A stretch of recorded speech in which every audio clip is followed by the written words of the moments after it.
1985, I had the opportunity of starting my own business and taking Mothercare with me as my core client. And that was really terrific. I'd worked a lot in retail.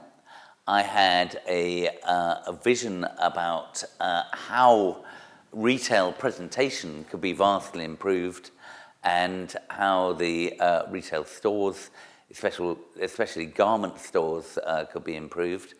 And by probably 1988, 1989, you would find that 40% of the technical packaging in Marks and Spencer's had actually emanated from our design group.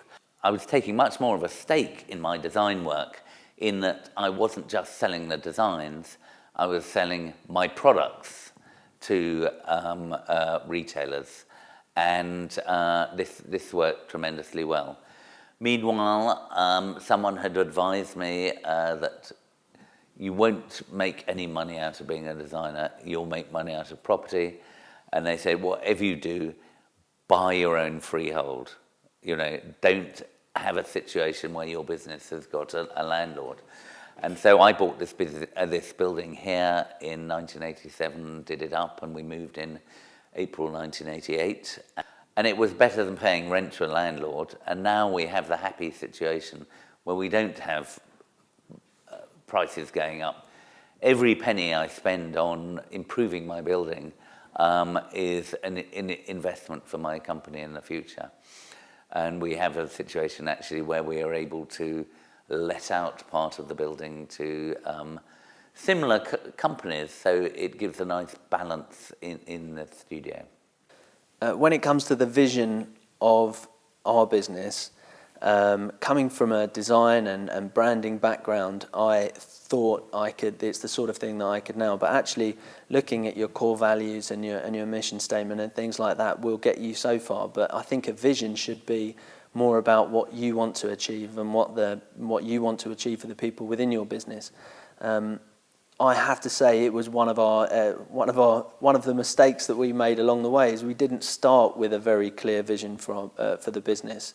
And looking back, it's one of those things that you wish you'd known at the beginning, and unfortunately we didn't. I think now what's happened is we've developed a very clear picture of what we want to be, and we've made that an important part of the structure that everything else is built on.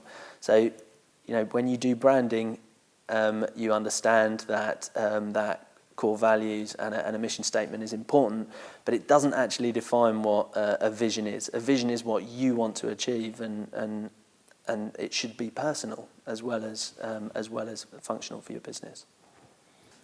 Well, through my research, I've discovered that companies with unusually clear vision outperform their competitors by a factor of 10. So being very clear about where I'm going is critical to me.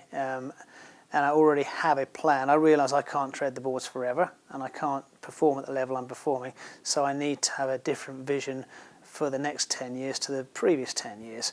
So what I'm looking at now is I've produced a lot of products which I can train leaders in business to run themselves and charge a retainer. So my forward thinking now is I need 10 businesses to pay me £1,000 a month for the training I'm providing, which won't require me to show up. It will require me just to touch base. So, and then when I've done the first 10, I'll do the second 10 and the third 10. So I'm going to build the model that way, so it's not reliant on me.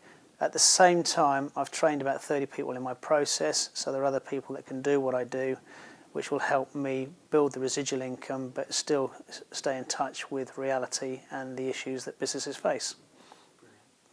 The thought, I could, I don't know, have 3 shops maybe, and I am on the way to doing that, but it has changed.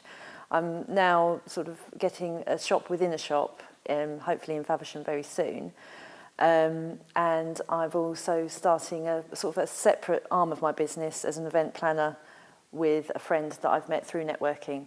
It's all a bit over drinks in the pub at the moment, but it will happen.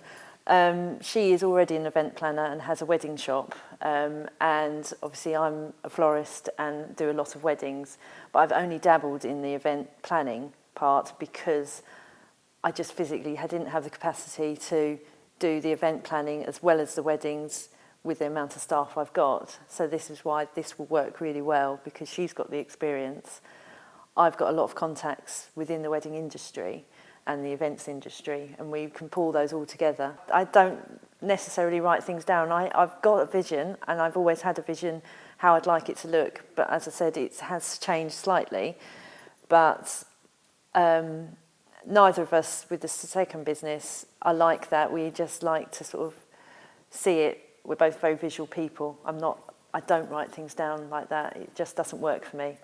And I know it will. I know it will work, but I probably will write down after, if you see what I mean. It makes more sense to me that way.